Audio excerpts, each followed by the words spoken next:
So we start with the, so I go to ML STEM, day 3, introduction to spectroscopy. In the last days, I had some problems with the new PyTEMlib. So what I'm going to do is I'm going to do that in Colab, and you can just follow that there as well. In Colab, we have to run the first code cell. So we have to reinstall or install PyTEMlib. And we can already wait for that. And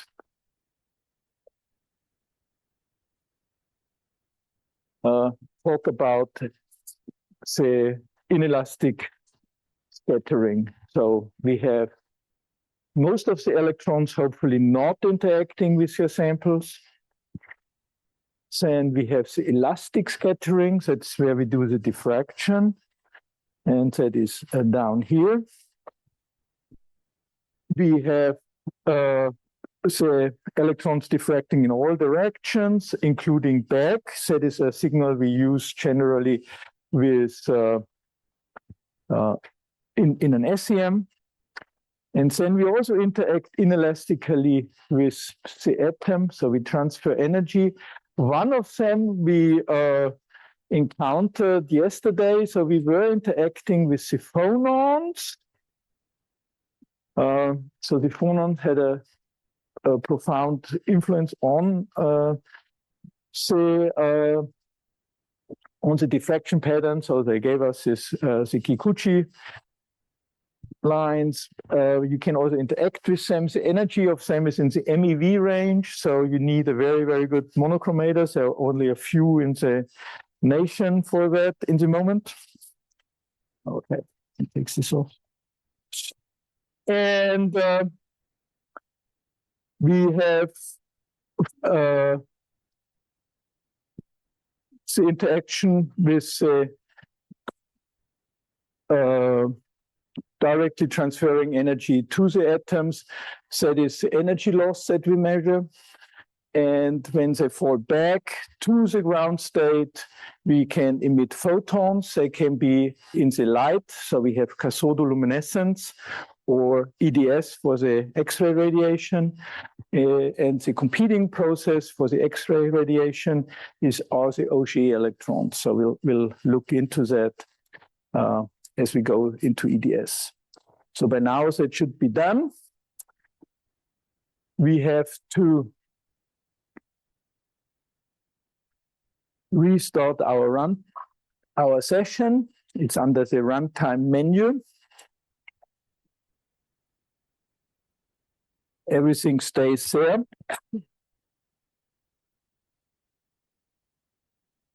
And we are loading our different libraries here, especially PyTEMlib from the spectroscopy ecosystem that we're using for the analysis. The inelastic scattering is actually a little bit time dependent, and the time dependence, at least approximately, I did here. So if you transfer energy to an atom, it takes actually a few femtoseconds for the electron to be elevated to a higher energy. We leave an electron behind, and another one goes up. Then this atom stays excited for some time.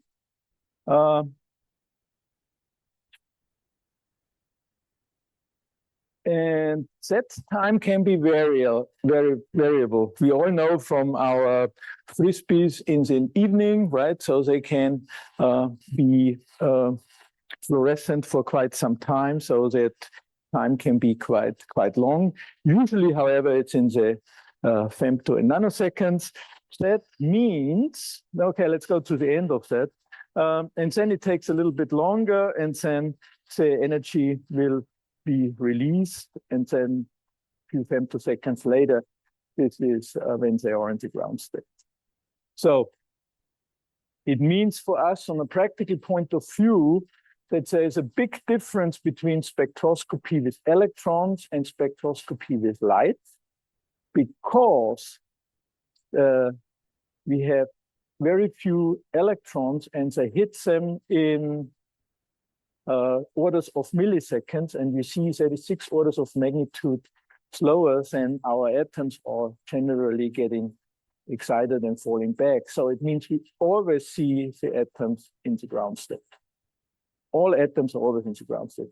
So the bleaching is you can only do, and other things you can only do with light. The energy losses are, we talked about them in the MEV range, so that would be in the covered in the zero loss in this kind of spectrum. So they're very, very small energies. The small peak down here in the of this zero loss peak, that is the plasmon peak. We push that up, so that is where we are gonna look at 3 o'clock into the low loss, and we'll cover that there. So generally, in the area between the zero loss peak and the plasmon peak, that's where all your optical and properties are.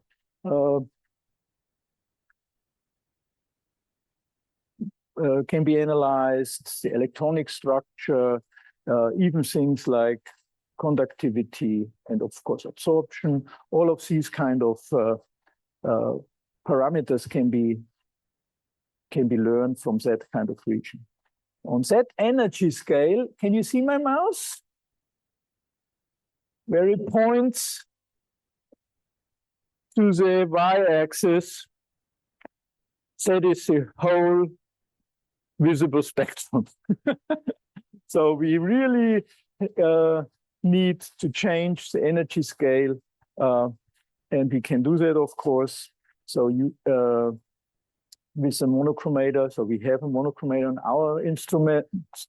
There are new monochromators from Thermo Fisher and from Neon for quite some time. They reach resolution in the order of 10 MeV, and then this can be probed quite very locally and with very high precision, this kind of optical properties. So, and electronic properties. On the tail of this plasmon peak, we have the so-called ionization edges that are the excitations of core electrons. So that's where we have to go back to our quantum mechanical understanding, right? So we have a 1s state. So this is the first energy state of the electrons closest to the core. And if we lift such an electron up into the conduction band, that's what gives rise to this ionization edges. Can be the 2p states, and it is an L edge, like in silicon here. And what you notice is these ionization edges are all at different positions.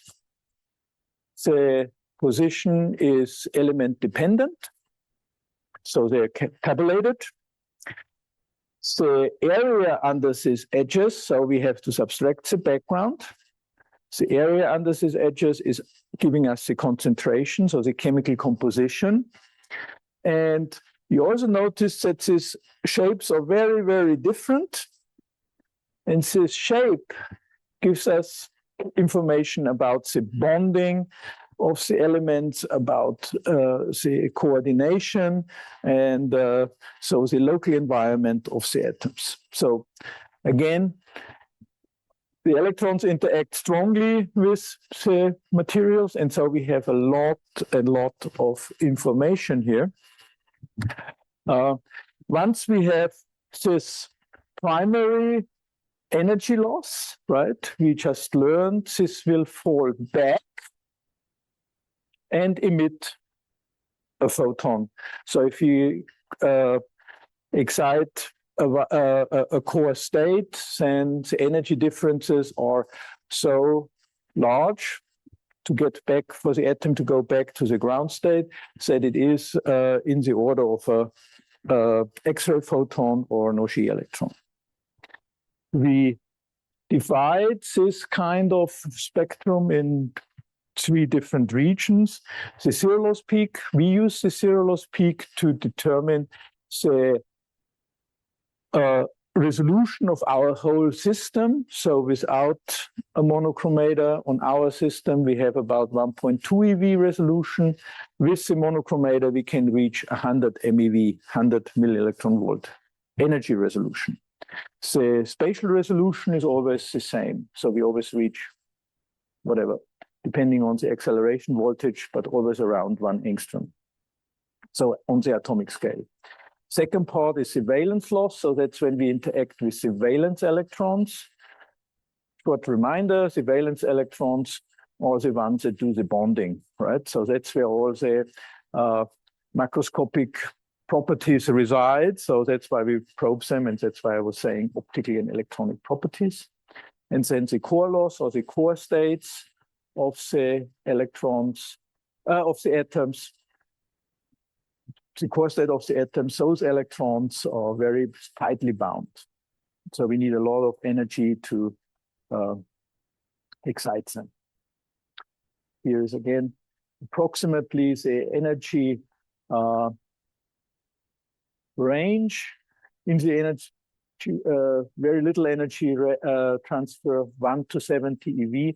This is an approximation, right? So that you have some kind of What are the difference between the monochromators that are able to give us this resolution and the monochromator you show us the first class?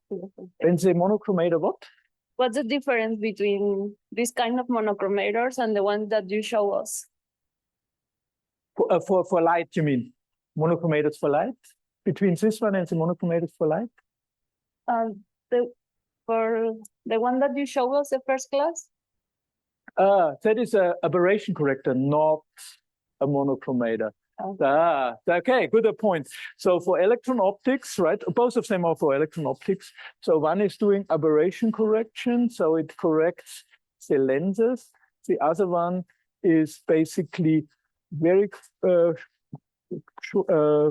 to the we'll come to that in possibly. No, I don't think I handle it. I wasn't planning on handling it. So it's a good question then. So the monochromator is sitting below. So we extract the electrons and we accelerate them a little bit. And then we basically have a spectrometer there. So we try to sort the electrons by energy. And then we put a small slit there to do the monochromation. So it's very high up, while the monochromator sits very close to the aberration corrector sits very close to the objective lens, the lens that does the most of the magnification. So aberration correction is for spatial resolution, monochromator for energy resolution. Good. I didn't make that clear, but just following question with this. So chromatic aberration also influences the spatial resolution. It does, and we handled that, right? So the monochromator helps with that, or not really? Like since it's monochromator, the other waves energy being kicked out, does it helps with chromatic aberration, or it's like so the chromatic aberration. The influence of chromatic aberration. So we have all these different aberrations. So it depends on what is your limiting aberration. If chromatic aberration is your limiting aberration, you're lucky and you're at low voltage. So let's assume you're at 60 kV. If you have if you reduce your chromatic aberration, you will see an effect. On our microscope, the effect is minimal. So for the spatial resolution, of course, it's tremendous for the energy resolution. But for anything below 60 kV, and if your system is not as stable, and then the chromatic aberration can become your limiting one, and then you definitely see a large improvement. So I would say 60 is about where you have the crossover. So, but it always depends, you know, sometimes you need this last little bit of oomph, right? So it has to, so we are with 60 kV at, without say monochromator, we are at about 1 angstrom, and sometimes you just need 0.9, and then you got it with a little bit of extra effort. But yeah, so the chromatic aberration can be reduced, and it depends on how much it is. And a monochromator is basically just a spectrometer very early on. So the yield spectrometer is a prism for electrons. There are quite a few new generation of spectrometers out there from Thermo Fisher and Gatan. And what they did is they redesigned this magnetic prism so that they get less aberration to begin with, that they don't have to change afterwards. In most electron microscopes, the energy filter is on the bottom, and as I said, the monochromator is on the top. You can do that with magnetic field, or you can do it with an electric field. So our monochromator is done with a combination of electric and magnetic fields, so-called Wien filter. There is a monochromator from CEOS that is purely electrostatic. So there are different options there. But all of them have the same principle. You deflect the electrons in some kind of curve, and because the faster ones get less deflected than the slower one, you have at some point a plane where the electrons are sorted by energy or speed. Speed and energy is the same thing. So very similar to light, where you put it through a prism. So that's the analogon. And so we have an energy dispersive plane. This energy dispersive plane then will be, it's a little bit aberrated. So depending on how good of a prism you have, and these aberrations, these aberrations have to be corrected, and then the energy dispersive plane has to be magnified. The larger the energy dispersive plane is, the better.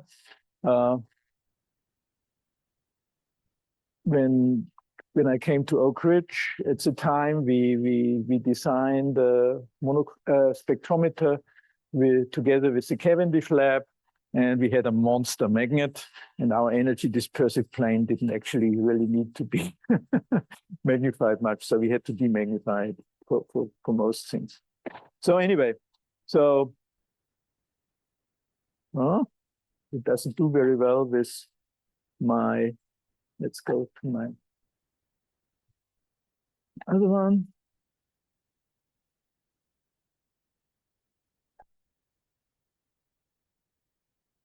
So we are here. The low loss region is directly related to the loss function. The so-called loss function is the imaginary part. No, I cannot. Okay. It's the imaginary part of -1 over the dielectric function. This is not a dielectric constant, so it's a dielectric function, same principle. unlike in optics, where we have no momentum transfer, we have now a momentum transfer, and it's dependent on the energy or frequency. So it's always frequency dependent, and the dielectric constants are the limits of to zero or infinite. So they are related to the dielectric function. This dielectric function, so we have an imaginary part. Obviously, it must be complex, right? So we have a real and imaginary part, and we'll look more into that later. But the whole yield spectrum can be described by that. And if you look into how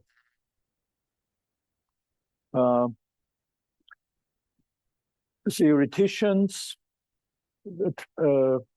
handle that, they usually only use the imaginary part of this dielectric function.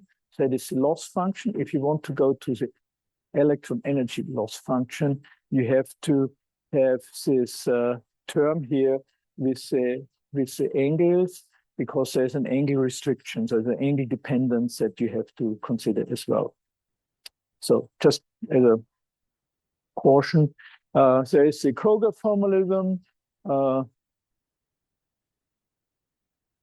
Bernie and Browning were having a very nice paper, and you can double check on that. So there is inclusion of retardation effects and so on, how that is influencing this energy loss function as well.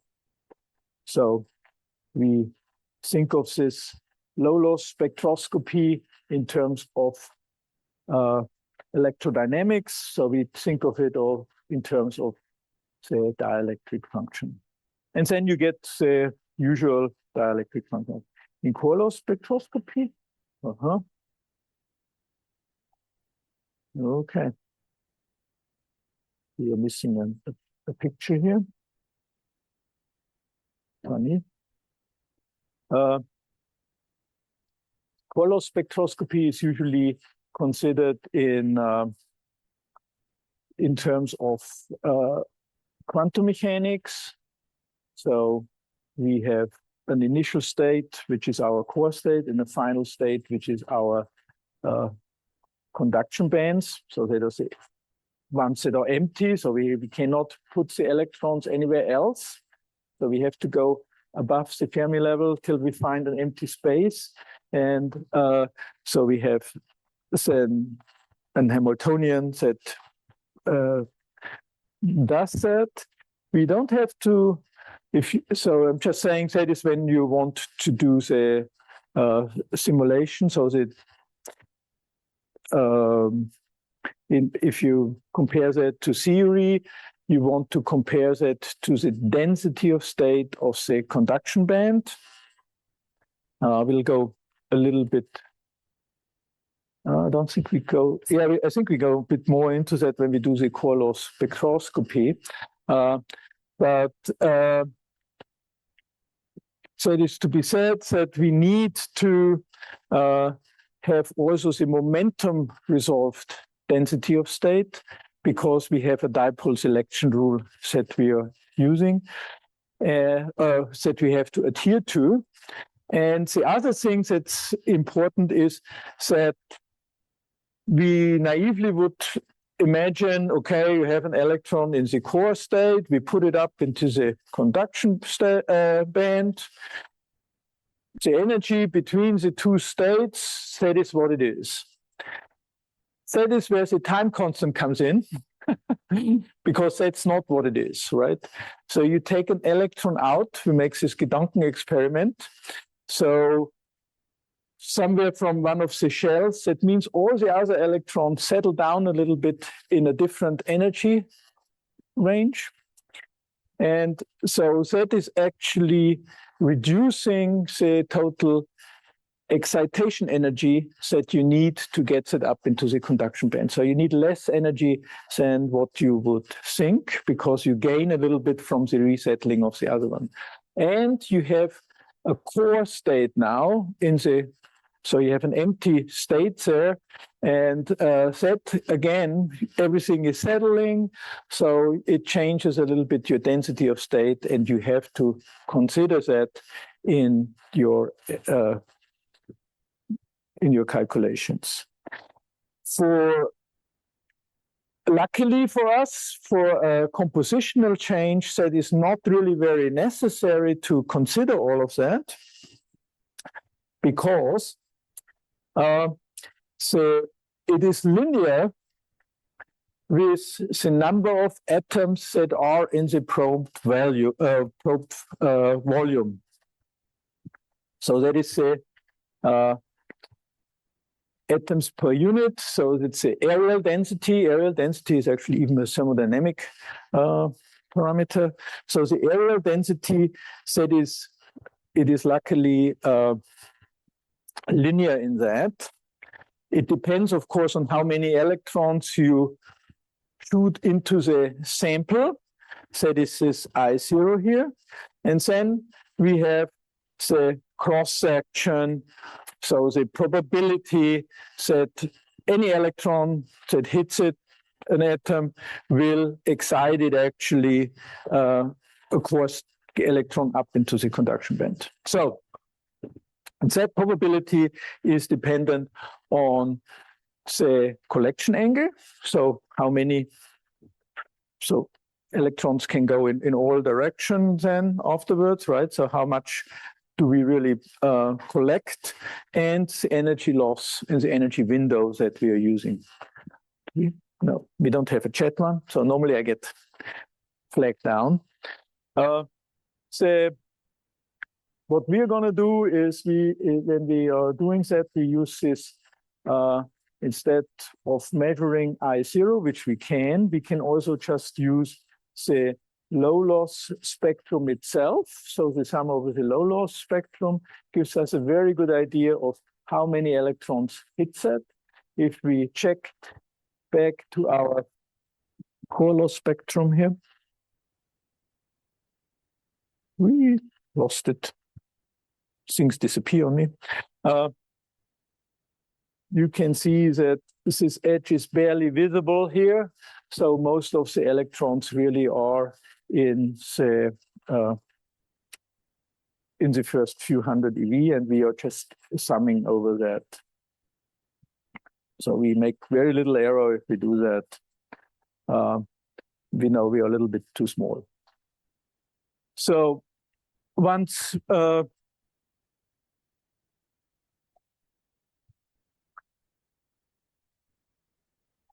we have all these components, so the cross-sections themselves are not tabulated. What is tabulated is the generalized oscillator strengths. So that's also from quantum mechanics, but they are tabulated. And then depending on your energy range, or energy window, or can be a single channel of your spectrum, right? And the collection angle, you calculate this from the generalized oscillator strengths.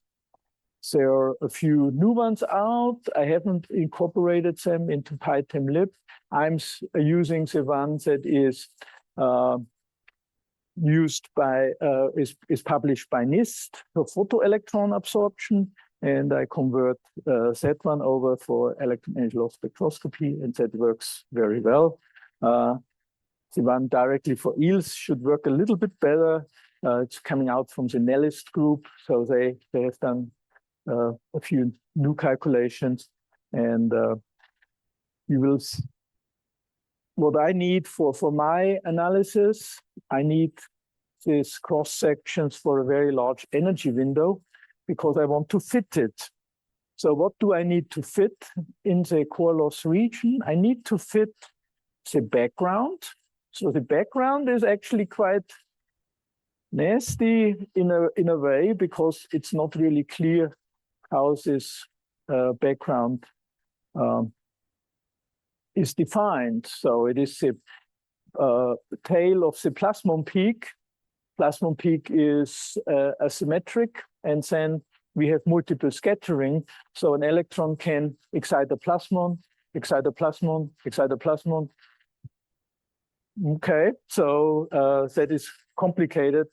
It was very early on approximated with the power law, which does quite a good job if you don't look too carefully. But if you look carefully, you'll see that actually the power law doesn't have one parameter in the exponent, but it changes actually. So that is a problem. And the other one is there is an absorption edge, of course. So that is our cross section.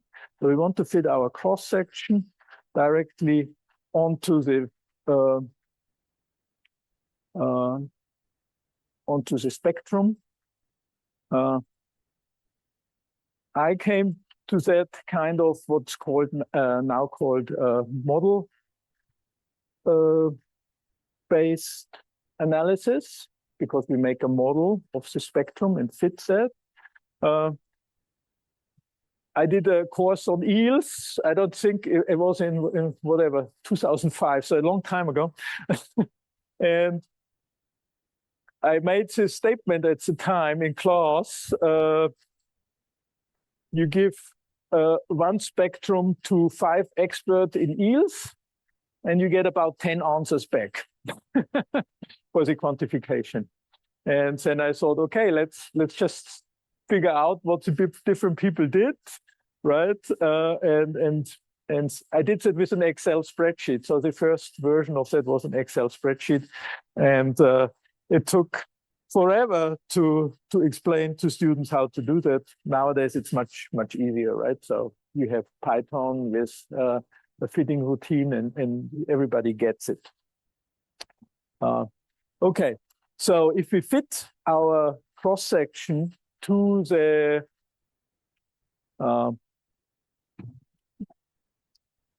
model, our cross section in the background to the spectrum, we express actually the edge itself. If after we calibrate the whole spectrum with our incident beam current, we have then a norm edge intensity, and we express that as a number of atoms in the volume, so the areal density and this cross section. And if we put that one back into our original part here, then we see that if we use a fitting parameter for fitting that onto the spectrum, that this fitting parameter is exactly this number of atoms. And the first paper, the author, first author sits actually back there. That's Mengong back there. Not sure why he is sitting here. He could tell us that possibly even better. So anyway, so we have here now the n, and if we calibrate that correctly, because we have that in the cross section, now we get the number of atoms per square nanometer, the areal density, so per unit one. And the relative composition is always the same, right? So we have, even if that is QA is QA times I0, the I0 in both cases falls out, and we get the relative composition for every fit. So we don't have to calibrate our spectrum before that, but it is much more useful to do that. And 3 p.m. we're going to do that. So we need to calibrate the intensity of the spectrum in scattering probability in parts per million is a convenient unit, and we need the cross sections in units of atoms per square nanometer.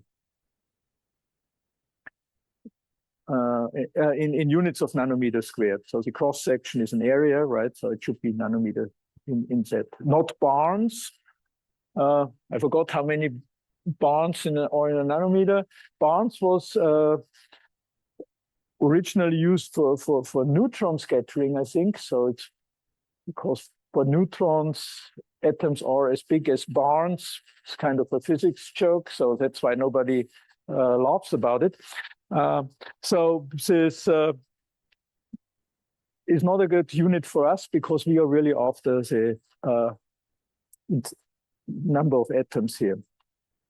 So what we don't know of an atom is how it is bonded. I don't have my figure here, so I have to go back to that one. We saw that all the shapes are different of this in the beginning of these ionization edges. So that is something we do not know. What we know is that up here in the higher energy range, that is where the atom behaves like it is by itself, and that is the cross sections that we really have. So it's the free electron gas kind of states that are high above the Fermi level. And we know that one because that is our cross section. So we ignore the first part and we just mask that off. And that is why the usual cross sections that you get from Gatan or from other vendors don't work for this kind of model. They try to extend them with arbitrary power laws and something like that, but that does not work because if you want to have it very accurately, and that's where the NIST ones come in and Nellist's group comes in, because they extend that out to thousands of EV, and so you can accurately fit that then. So they are very accurate. The normal cross sections are very accurate in the beginning, where I don't know what's going on, and they're not that accurate where it's like a free electron gas, and so that will probably change pretty soon now that everybody's doing it. Thank you. Okay, so we prepare this fitting mask, so we just exclude that part and fit the parts that we know, which is our cross sections for higher energies and the background. So for the core loss, so we get the number of atoms per square nanometer. If you know the density of the material, you divide that, and then you get the number, you get the thickness falls out directly. And we are going to do that on a 2D material when we do the core loss spectroscopy this afternoon, and then we'll see how many layers we have of boron nitride in the spectrum, right? Because I know, of course, how many boron or nitrogen should be in a square nanometer. You can Google it, right? So it's not a big problem. So the fitting parameters that we use is then the areal density, and we know we only fit the parts that we know. If you go to the other programs that does that is Eel's model, they do the same thing. It's just not quite as apparent, right? So they are telling you to fit the first part with the near structure, but what they don't tell you is that they completely ignore the part for fitting the cross section. Well, it is actually in the documentation, but you have to dig a little bit for that. So it's not apparent. That's what I'm saying. But they do exactly the same thing. That is, and then we come to the other spectroscopy methods.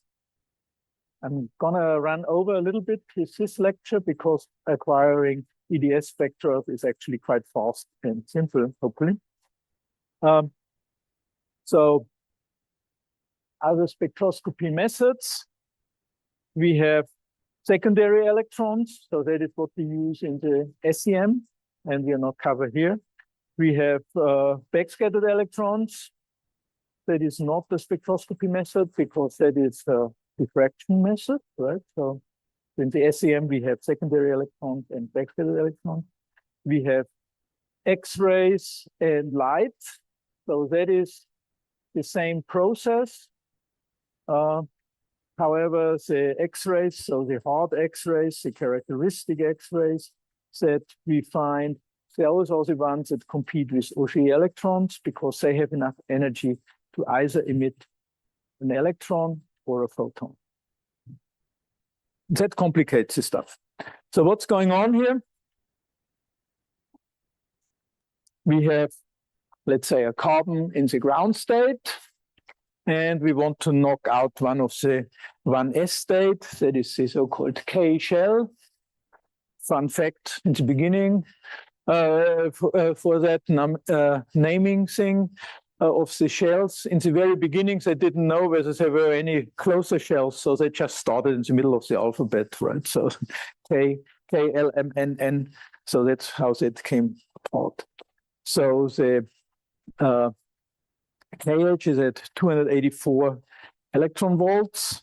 And so what happens is you knock out this electron and you don't need quite as much.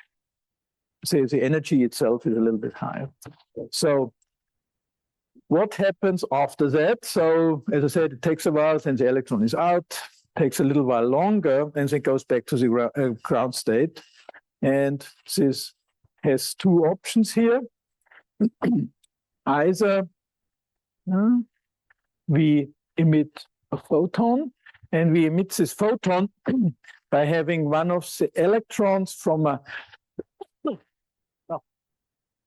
higher shell going, falling down into this empty state that we have in the lower lying phosphate. And that energy, again, this relaxation and all that other stuff that's going to happen, is in our case 277 electron volts, and that is where our characteristic X-ray comes. The Auger branch, so that is a competing process. Luckily, it's for each atom the same statistics. So we excite that electron again, and when it falls back, this energy is used to emit a higher lying electron out. Now you have many less electrons in your atom, so the ionization is much stronger. Okay, so we'll see how this is going to be turning out for the different elements. So we have the energies that you see is always the energy of, closely related to the energy of the energy difference between the low-lying energy and wherever the atom falls back from. So in our case, it falls from the LH into the KH, and this energy difference here is what we will see.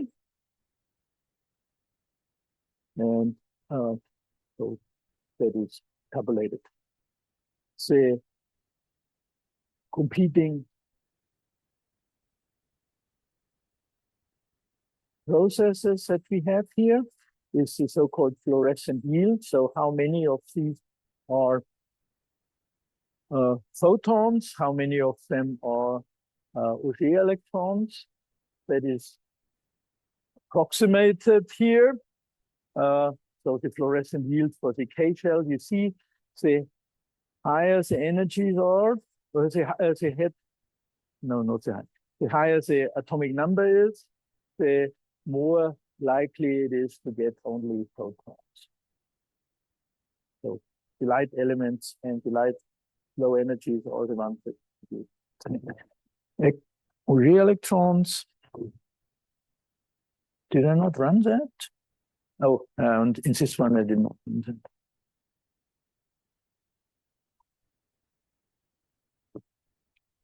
It's a bit strange. Need my numpy here.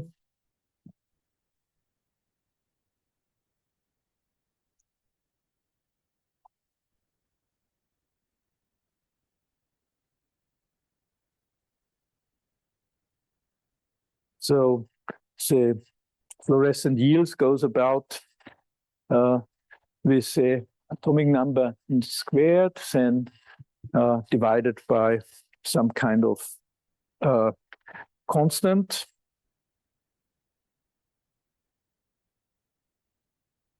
And so you get similar behavior. How good is that behavior? You can, of course, it's, Python, you can just overlay that and you get, say,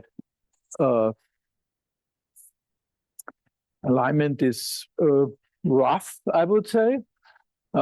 It's about in the right order of magnitude. And so it really depends on how accurately this fluorescent yield is determined. That determines how accurate your quantification will be in yields. So they are also tabulated in the X-ray tables. So you don't have to revert back to some relative simplified version.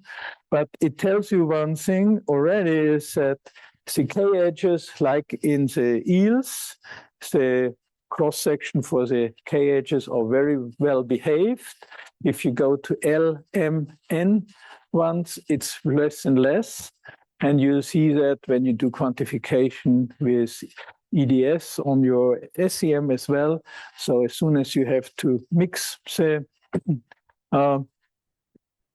different.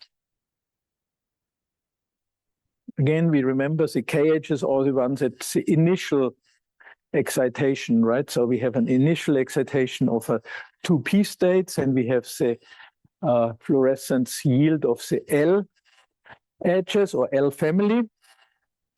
And if you have a large atom, you have lots of different possibilities. And so that is where you have a lot of different peaks here. So that is the resulting one. What we have in a normal EDS spectrum, we have a background, and we'll talk about the background in a second. And you have these characteristic peaks. These peaks are widened depending on your detector. So it's a detector broadening. Originally, of course, we saw it was whatever for carbon, 277, right? No deviation. But now we have 277 plus minus, I think it's about 50. So they are quite wide. The cool thing about EDS is that the signal background ratio is very nice. So, and that all our spectra are the detector response. And so we know exactly how this peaks should look like. They're Gaussians with a certain width that we know exactly. So that's why it is straightforward. So it's straightforward to say how many X-rays you have. Getting back to the quantification is a little bit more complicated. So the background comes from the Bremsstrahlung. Strahlung means radiation. Brems means de-acceleration. So it's acceleration radiation. So whenever electron gets deflected, you get Bremsstrahlung. So that is the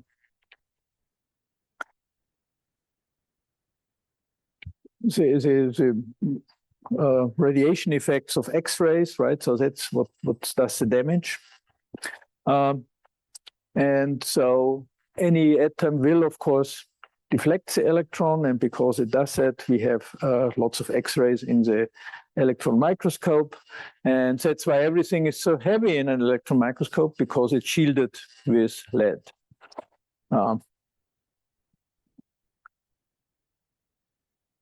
The background does not look like the background we had. This is the Bremsstrahlung background, right? So first of all, it depends on what kind of elements you have in your sample, and then how thick your sample is, right? So you get more and more Bremsstrahlung depending on the thickness. And it depends on how much on your acceleration voltage, right? So the lower the acceleration voltage, the less of a background you have, and with a heavy atom and higher energy you get a lot. So the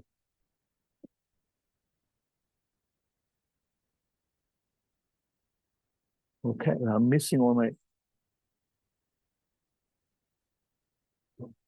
images.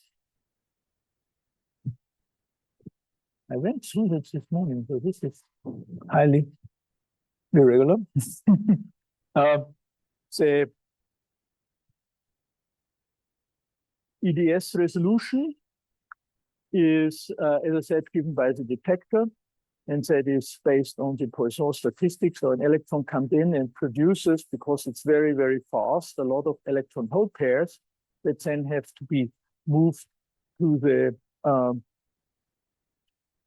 it's a photodiode, so it's basically similar to a solar cell, right? So you separate electron hole pairs and you get that. But the top layer, you cannot get those electrons, so they just get absorbed. So there's a certain absorption going on. Then you have usually a window in there. You have contacts because you don't want to have your detector charging, and all of that will make an absorption.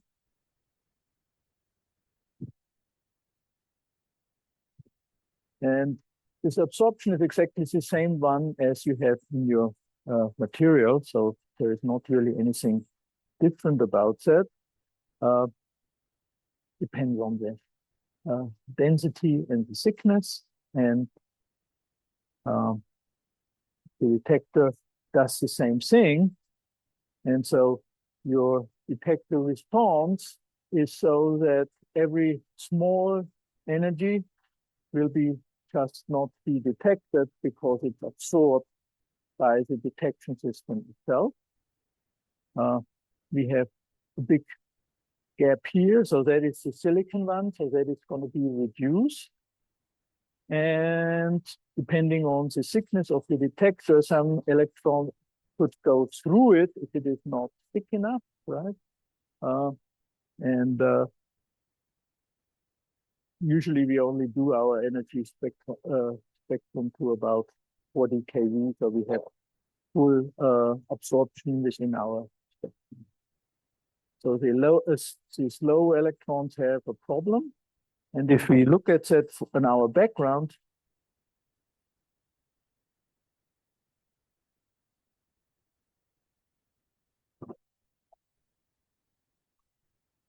get my images together. So we have this Bremsstrahlung, and we now add the absorption of our detector system. I should say detector system, right? The detector itself, the metallization, the dead layer of the absorption of the PN junction, and then that's the main contributions. If you have a window in an SEM, that will add some amount of carbon that is absorbed. So it looks a little bit different depending on your detector. So you need to know your detector, and all microscopes that I know will give you this information, no matter how well it's hidden. So if you Google it, you'll usually find it. In Thermo Fisher, they're very nice to us, so they directly put it into every spectrum itself. And then you can calculate your response of the detector. So if we put it all together and we plot it, I should really have stayed with Google Colab. So we have our detector, and then now we do our X-ray spectroscopy. So we understand the background. It is what the detector sees of the Bremsstrahlung. The energies that you can have for each atom are also tabulated because they are relatively within the detector energy resolution, they're all the same, right? So they change a little bit by a few eV, but you don't care about that. So we know that energies, and by looking at the dipole selection rule, you actually can figure it out yourself, right? So if you have a 1s state, the dipole selection rule says the delta L has to plus minus 1. So it cannot be the 2s state. So S to S is not allowed. S to P is allowed. So the 2p1 half, 2p3 half goes here. Then the same thing, we cannot do the S state to the S state. We have the L's M23 and the M45 cannot go here, so they have to go, they can go here, and they also can go down to the 2p state. So these different relaxation pathways exist with different probability. And because atom is an atom is an atom, we also know the probability. So we know the most intense one, and that is usually called alpha. And because we know the other ones, we know the relative distribution of that. So we know we have one peak, we know the whole family of these peaks.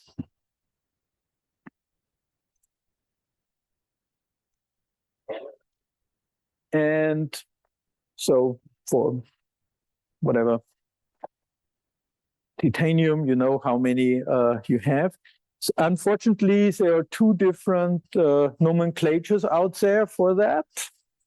There is Siegbahn and IUPAC, so the chemistry one, and the chemistry adhere to quantum mechanics, no surprise.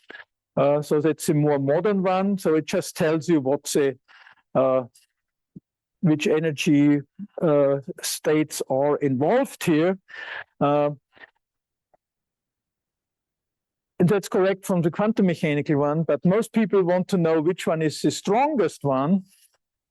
And that is what the Siegbahn does. So it tells you not only, it doesn't tell you which energy states are involved. It tells you which one is where the initial excitation was happening. So in the K edge, right? So it was K, then we have K alpha, K alpha 2, K beta, and so on. It tells you which one is the most intense one. That is the alpha line always, right? So L alpha, that is the most intense one. And M alpha one is N7 to M5, that is the most intense one.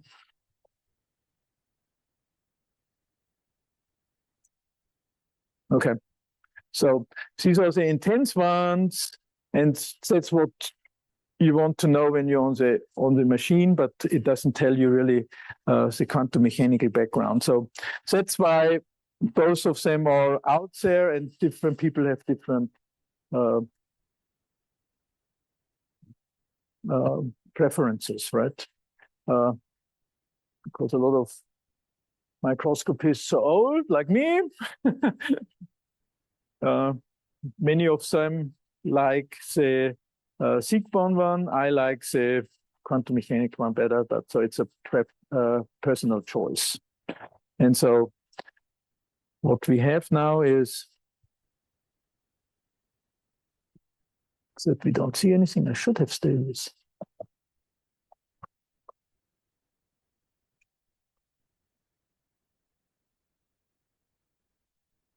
The different, the relative intensity of these different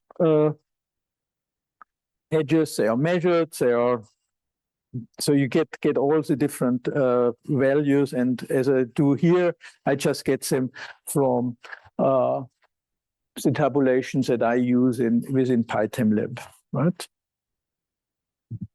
And then we have the quantification. The quantification, again, very nicely follows That is the cross section. I want to go a little faster here now. The quantification is mostly dependent, luckily for us, and linearly on the number of atoms, or on the in the volume, or Avogadro's number times density and thickness, same thing, right? So you can do it in weight percent or in atom percent. So this one is in weight percent. And it depends on the fluorescent yield. It also depends on, which is complicated, and it depends on the cross-section. So the initial excitation, of course, which we know from eels. So it should be quite easy. It is, however, not, because there are a lot of other competing processes, and that makes it so difficult to come up with very good quantification in EDS. So the origin of the line width we did already. So that is usually calibrated with one specific line. So when an engineer comes and installs the EDS detector, what they measure is the manganese or the silicon KH, or the manganese L, I think.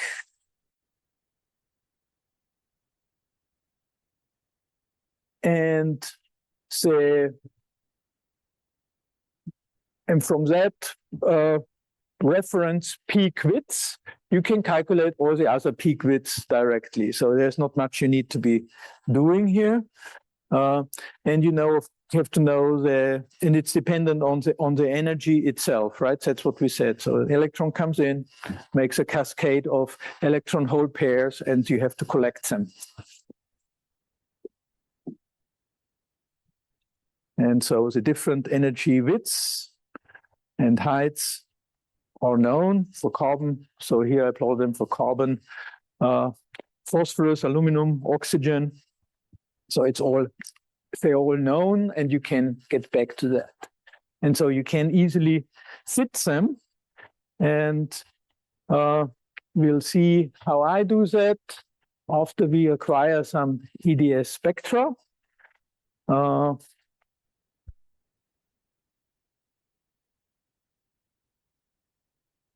To allow multiple presenters to share? No. I'm sorry, guys. That's not going to happen. I'm not sure what you want, but maybe there is something in the chat. Okay.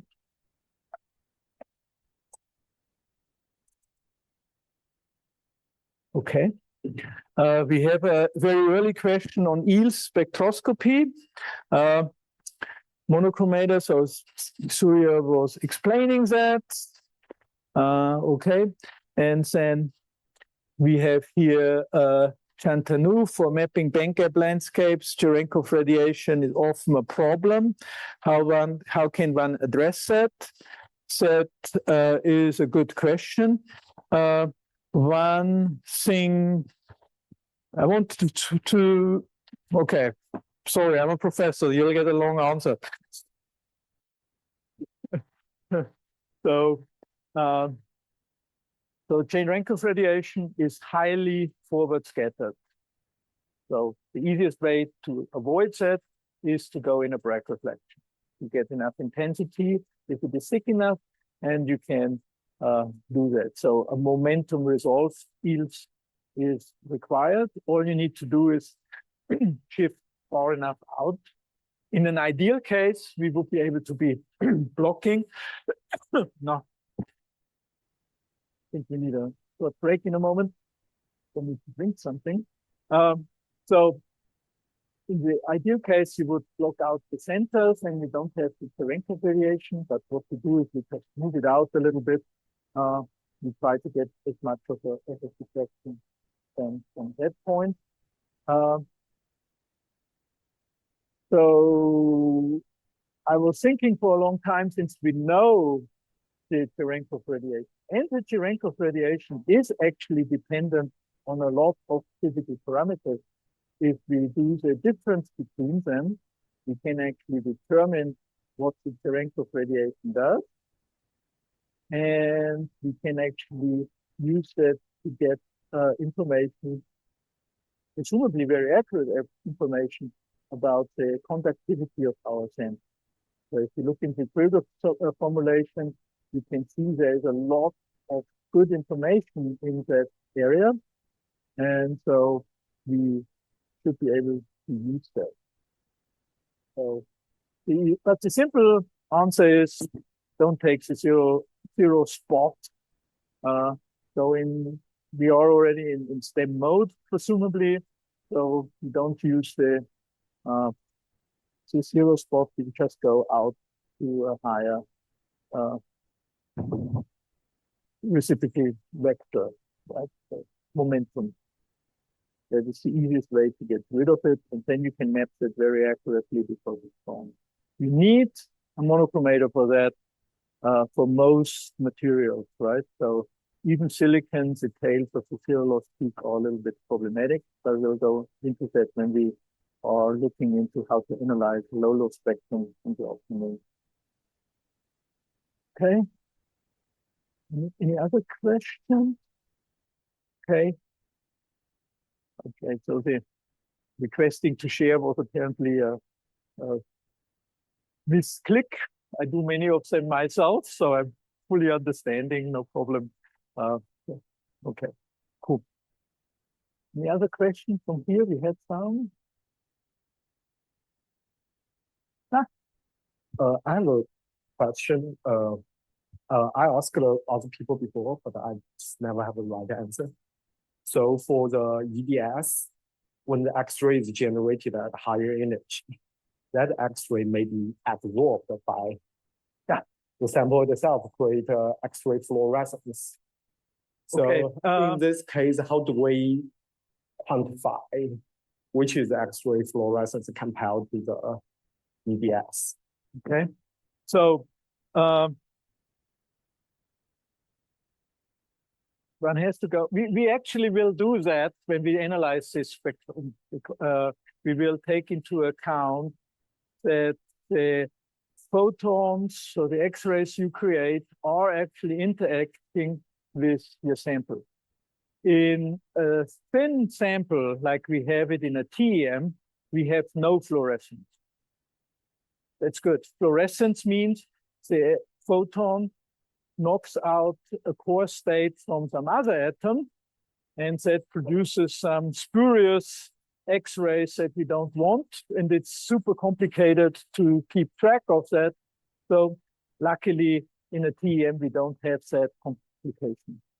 What we have is, however, that in statistics, right, so most X-ray photons are emitted in the center of your sample. Then they have to come out. And in that path length, they can actually be absorbed. And that happens in the TEM. And what you do is, we will do a very simple version of that. So we assume it's a relatively thin sample, so absorption doesn't make a huge amount. But what you calculate the composition of your sample from what you have. And then you say, okay, this is my composition. I know how long the path is within the sample to get out. Now you see, we already made the assumption that the thing is flat. So it's an inherent thing that it is kind of like a slab. Of course, it's wedge shaped, so there is a lot of other things going on. But let's say we have a perfect FIB sample, right? Nice and thin and completely flat. And then the photon comes out. I just handle that exactly the same way that I handle the detector. So it is an absorption. I calculate that. And then I put it to the whole spectrum. If you want to really be accurate, you would then say, okay, what is my composition now? What is the absorption now? And that should converge iteratively. The standard for EDS analysis is a ETSA desktop DT desktop analyzer, X-ray analyzer software 2 from NIST, and you can download that for free. They even do things. It's done for SEMs, not for TEM. So even though the TEM should be easier and more precise, it is not. And the reason is just it is not as much used as with SEM. So they put a lot of experience into this software. So for SEM, it's very well established, including Monte Carlo simulation of where your electrons go and where they produce X-rays. So statistically, you reproduce your sample quite accurately. So, but yeah, fluorescence, thank goodness, we don't have to care about. Absorption, we do, and I do it relatively simple, and it should be done iteratively, I know. So I have to have to dedicate one of my times on the hackathon for microscopy to implement that. So that's when we do these things. Should you ever want to join, you can push me to do that if you need it, and we can handle it then. But it's the least of our problem at the moment.